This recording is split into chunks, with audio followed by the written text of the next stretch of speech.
Don't raise your voice to prove you're right. Focus your mind with every word of irrefutable fact you can find. Because conviction is the calm that comes when you know that you really do know. People who read the Financial Times know that they can shape their own perspectives with confidence because their viewpoints are informed by genuinely unbiased journalism. Clarity and conviction. Source, FT. Subscribe to the Financial Times at ft.com/sourceft. Only Boost Mobile. Boost Mobile We'll give you a free year of service. Free year? When you buy a new 5G phone. New 5G phone? Enough. But I'm your hype man. When you purchase an eligible device, you get $25 off every month for 12 months with credits totaling 1 year of free service. Taxes extra for the device and service plan. Online only.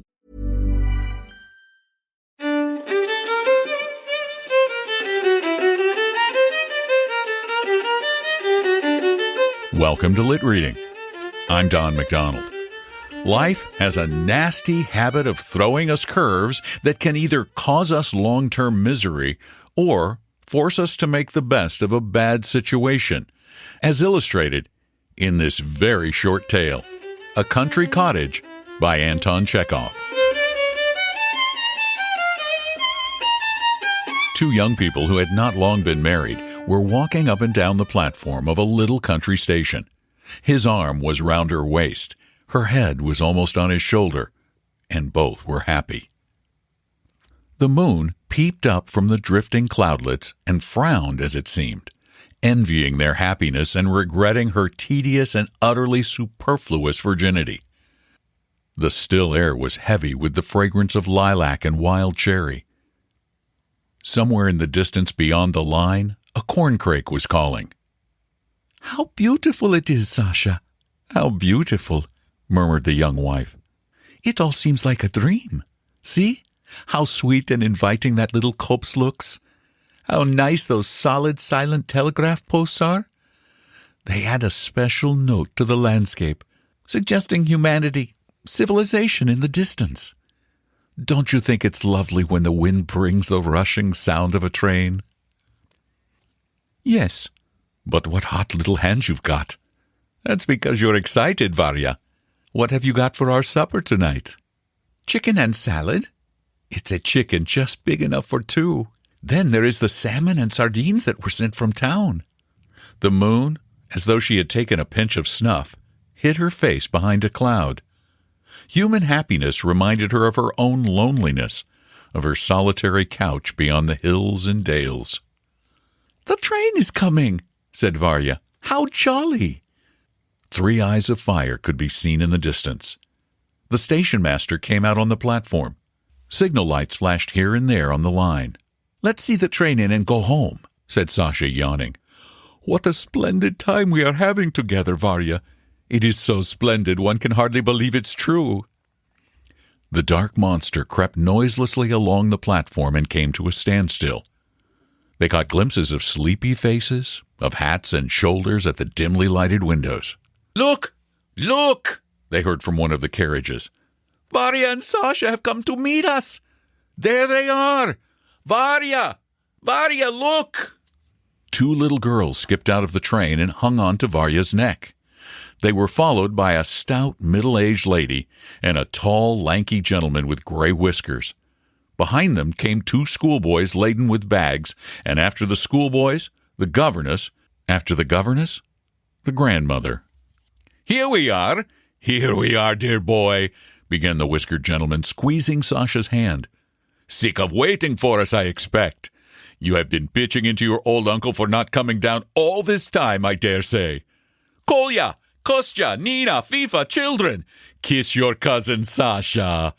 We're all here, the whole troop of us, just for 3 or 4 days. I hope we shan't be too many for you. You mustn't let us put you out."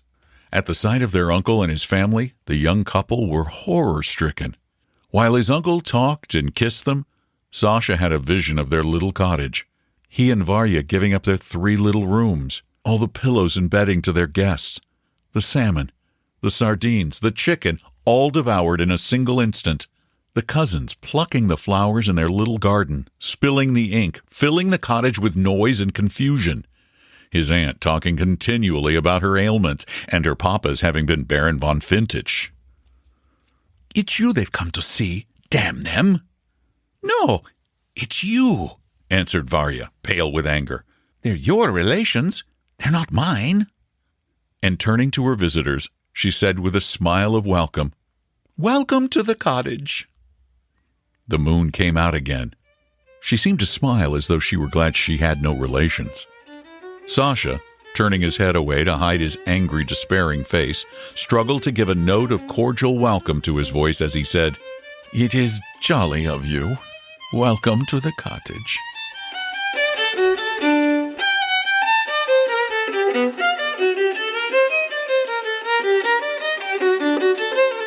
Anton Chekhov was undoubtedly brilliant. A physician by trade, his premier talent was writing. Chekhov had an unparalleled gift for understanding the depths of human emotions and sharing them first through his short stories and later his famous plays. Chekhov once said, Medicine is my lawful wife, and literature is my mistress. I hope you enjoyed this very short edition of Lit Reading, and if you do, please spread the word. Share it on your Facebook page, on Instagram, or any of those. Tell friends and neighbors and relatives. If you really like it, I love it when you leave a review at Apple Podcasts. And you can now rate Lit Reading on Spotify. You can't write a podcast, but you can rate it. Well, let's see. What else? Well, thanks for listening. And, oh, by the way, please, please, please follow us or subscribe on your favorite podcast service, particularly on Apple Podcasts, because I'm really trying hard to get Lit Reading up into the top 200 fiction podcasts. And right now we're down into the 180s, maybe 190s.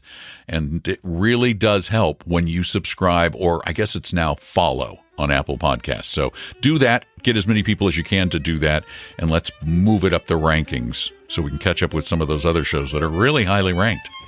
Thanks for being there. Take good care of yourselves. I'm Don McDonald.